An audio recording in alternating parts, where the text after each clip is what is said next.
Hello, Andy. This is Colin. I won't be able to get in tonight. I'm sweating like a pig. I'm sweating like a pig. I'm sweating like a pig. All men I'm sweating like a pig. but not equally. Uncharted 3, Drake's Deception dream is the by third night game in the Uncharted series and acts as an dusty ending recesses point of for their this original minds. trilogy of games. Wake in A the lot day was to expected find upon the it announcement was and release vanity. of this game, and people were expecting a big jump from the fan-favorite second game to this one, the and what they dreamers got of the was day something.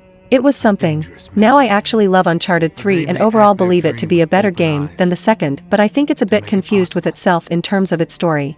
There's the This normal Uncharted formula of I treasure and bad guys and something sinister about said treasure, but then you start adding in a 400-year-old cult, pirates, giant deadly spiders that are just sort of there, and even a completely unexplained immortal character who some believe is literally a robot from the future, and things start to get more than a little hinky. Don't get me wrong here, I do enjoy the story and it's more than easy to follow if you ignore a couple of glaring flaws that aren't explained, and we even get to see all the main characters from the two previous games back: Nate, Sully, Elena, and Chloe, as well as new character Charlie Cutter, who is meant to be a tough Londoner, but we actually learn throughout the game that he is much more than that, and in fact, he's as smart as Nate when it comes to treasure hunting. In terms of its characters and even its character development, this game is the best in the series so far in terms of the core three characters, but more specifically explores Nate and Sully's relationship in detail, and it really shows by the end with the trilogy coming full circle. For every flaw, this story has, I can honestly say there are three great things, so the positives do really outweigh the negatives here. The gameplay of Uncharted 3 again takes what was great about the first two games and continues to build on it.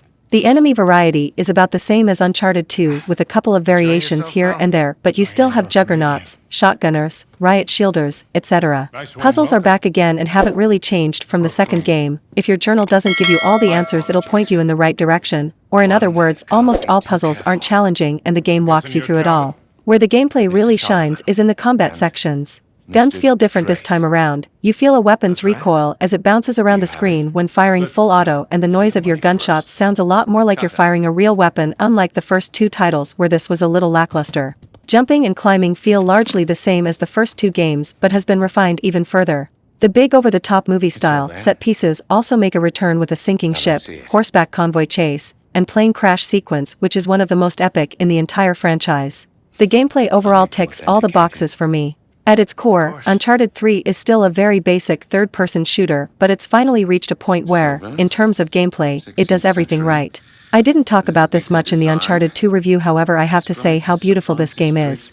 From the London pub to the chateau in France, the ship graveyard to the lost city of Q.U.B.E, everything looks absolutely phenomenal, and you can really tell that this time around they wanted to make every location look as realistic as possible, and really makes you feel like you are an adventurer searching for lost treasure in these forgotten places, and it's something I don't think this game gets a lot of credit for, and it truly deserves that recognition.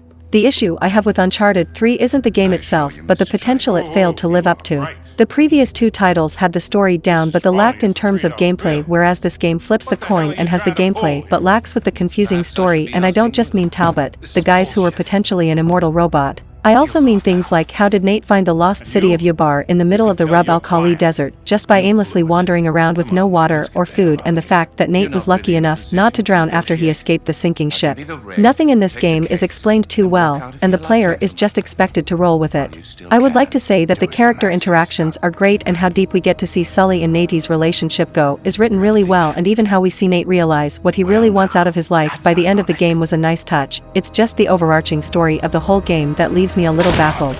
Again, in this review, I didn't cover the multiplayer from the PS3 version or the continuous speed run mode in the PS4 remaster, as although I have many memories of laughing till I cry from the multiplayer, it is unfortunately shut down, and I covered the continuous speed run mode in my Uncharted 1 review. Uncharted 3, Drake's Deception could have been the greatness to the series' small beginnings, but I suppose we'll have to leave that to the next generation. 4 stars out of 5. Reviewed by Kane Oaks.